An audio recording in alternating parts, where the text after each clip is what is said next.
नमस्कार, सुप्रभात। आप देख रहे हैं डीडी न्यूज का हमारा ये सांकेतिक समाचार। मैं हूं साइमा खान, मेरे साथ है मेरे सहयोगी मनीषा। शुरुआत कर लेते हैं सबसे पहले हेडलाइंस से।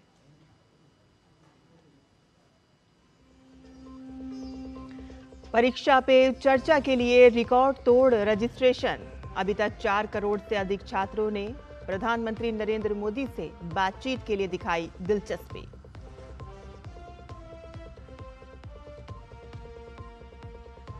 देश में पहली बार डिजिटल तरीके से होगा 2027 में होने वाली जनगणना। पहले चरण में इस साल 1 अप्रैल से 30 सितंबर के बीच होगी घरों की गिनती।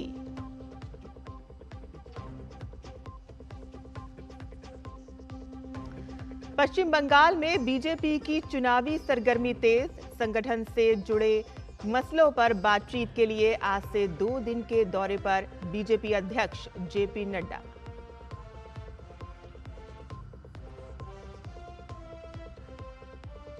वैश्विक राजनीति को स्थिर करने के लिए भारत फ्रांस का मिलकर काम करना महत्वपूर्ण। पेरिस में अपने फ्रांसीसी समकक्ष के साथ बैठक में बोले विदेश मंत्री डॉक्टर जयशंकर।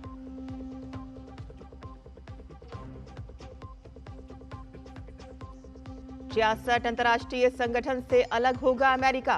राष्ट्रपति डोनाल्ड ट्रंप ने प्रेसिडेंशियल मेमोरेंडम पर किए हस्ताक्षर।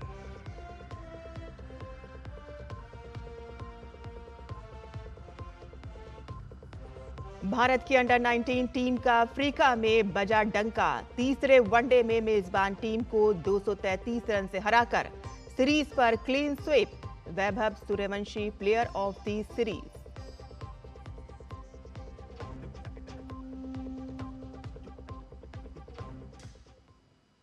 समाचार विस्तार से। परीक्षा पे चर्चा के दिन नजदीक आ रहे हैं और ये वो मौका होता है कि जब खुद प्रधानमंत्री परीक्षा में शामिल हो रहे बच्चों को सफल होने के टिप्स देते हैं, जो उनकी टेंशन भी कम करते हैं। छात्रों के साथ प्रधानमंत्री के लोकप्रिय संवाद कार्यक्रम परीक्षा पे चर्चा के नवे संस्करण में शामिल होने के लिए देश भर के छात्रों में जबरदस्त उत्साह देखा जा रहा है। माईगॉव पोर्टल पर गत 1 दिसंबर को शुरू की गई ऑनलाइन परीक्षा पे चर्चा प्रतियोगिता में अब तक 4 करोड़ से अधिक पंजीकरण हो चुके हैं, जो अपने आप में एक रिकॉर्ड है।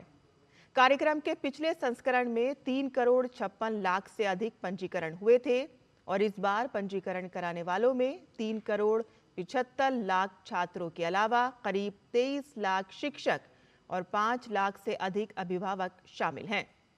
कक्षा 6 से 12 के छात्र इस प्रतियोगिता में शामिल होने के लिए 11 जनवरी तक पंजीकरण करा सकते हैं।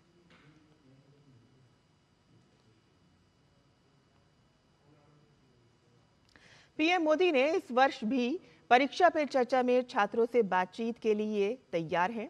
एक संदेश में पीएम ने कहा कि कक्षा 10 और 12वीं की बोर्ड परीक्षाएं नजदीक आ रही हैं और साथ ही इस साल का परीक्षा पे चर्चा भी। पीएम ने परीक्षा के विभिन्न पहलुओं पर छात्रों, अभिभावकों और शिक्षकों के साथ बातचीत करने के लिए उत्सुकता जताई और कहा कि विशेष रूप से परीक्षा के तनाव से निपटने के तरीके, शांत और आत्मविश्वास बने रहना और मुस्कुराते हुए परीक्षा देने पर बात होगी। प्रधानमंत्री ने कहा कि वो एग्जाम वॉरियर्स से उनके सवाल या उनके अनुभव सुनना चाहते हैं, जो दूसरों को प्रेरित कर सकें।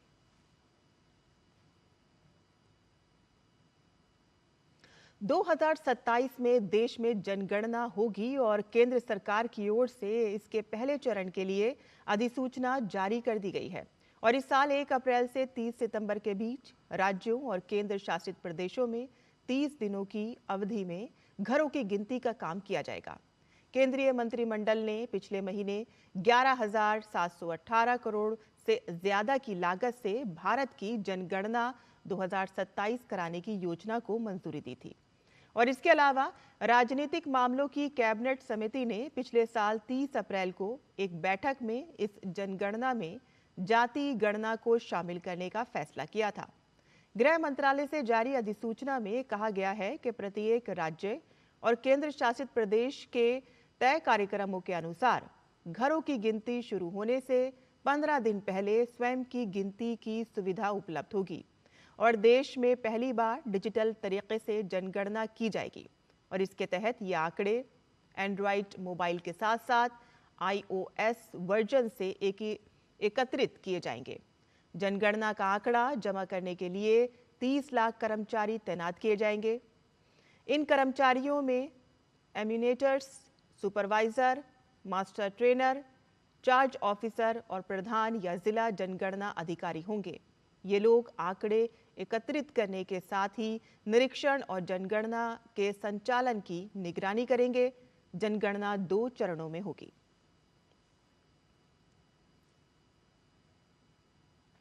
बीजेपी अध्यक्ष जेपी नड्डा आज से पश्चिम बंगाल के 2 दिन के दौरे पर रहेंगे। विधानसभा चुनावों की तैयारियों को लेकर अपने इस दौरे के दौरान श्री नड्डा पार्टी की प्रदेश इकाई की कोर कमेटी की बैठक करेंगे और कई जिला स्तरीय पार्टी नेताओं से बातचीत करेंगे। वह भाजपा डॉक्टर्स सेल के सदस्यों से भी मिलेंगे। आज कई संगठनात्मक बैठकें निर्धारित हैं, जिनमें वे भाजपा कार्यकर्ताओं से जमीनी स्तर की जानकारी लेंगे और आगामी चुनाव की तैयारियों की समीक्षा करेंगे। श्री नड्डा कल अपने मंत्रालय से संबंधित आधिकारिक बैठक में भाग लेंगे। केंद्रीय गृह मंत्री अमित शाह ने भी पिछले महीने 3 दिनों के लिए राज्य का दौरा किया था और पार्टी पदाधिकारियों के साथ कई महत्वपूर्ण बैठकें की थीं।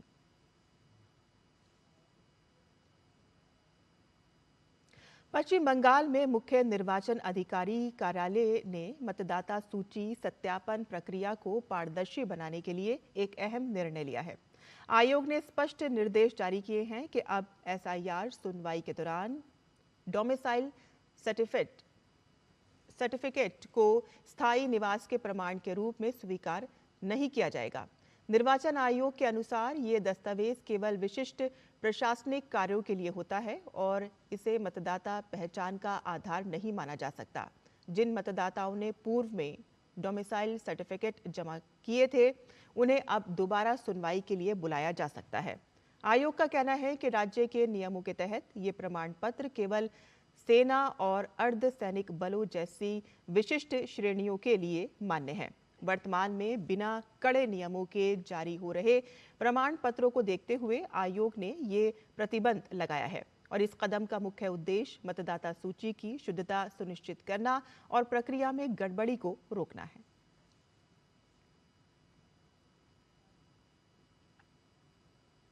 विदेश मंत्री डॉक्टर एस जयशंकर ने कहा है कि फ्रांस भारत के सबसे पुराने रणनीतिक साझेदारों में से एक है और बहुध्रुवीयता के प्रति प्रतिबद्ध राष्ट्रों के रूप में दोनों देशों का वैश्विक राजनीति को स्थिर करने के लिए मिलकर काम करना महत्वपूर्ण है। पेरिस में फ्रांस के विदेश मंत्री जीन नोएल बैरॉट के साथ बैठक के दौरान जयशंकर ने कहा कि निरंतर संवाद आपसी संबंधों को पोषित करने का एक महत्वपूर्ण हिस्सा है। पहली इंडिया विमार फॉर्मेट मीटिंग में भारत यूरोपीय संघ संबंधों को मजबूत करने, हिंद प्रशांत क्षेत्र में चुनौतियों का आकलन करने और यूक्रेन संघर्ष पर बातचीत हुई। व्हाइट हाउस की ओर से एक्स पर एक अहम जानकारी दी गई है और कहा गया है कि राष्ट्रपति डोनाल्ड ट्रंप ने एक प्रेसिडेंशियल मेमोरेंडम पर साइन किया है, जिसमें 66 इंटरनेशनल संगठनों से अमेरिका को बाहर निकालने का निर्देश दिया है। ये सभी ऐसे संगठन हैं जो अब अमेरिकी हितों की सेवा नहीं करते हैं, जिसमें 35 गैर संयुक्त राष्ट्र संगठन और 31 संयुक्त राष्ट्र संस्थाएं शामिल हैं।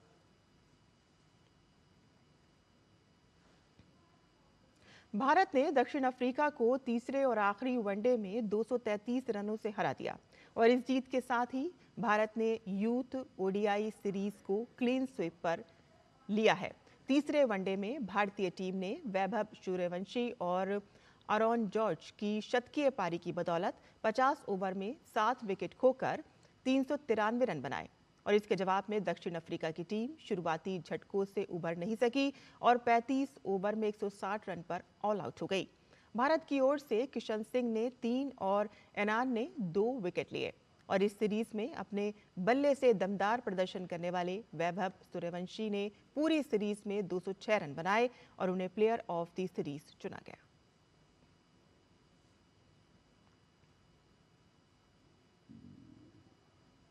हमारा सांकेतिक समाचार यहीं खत्म होता है। मुझे और मेरी सहयोगी मनीषा को अनुमति दें, लेकिन आप देखते रहिए डीडी न्यूज़। नमस्कार।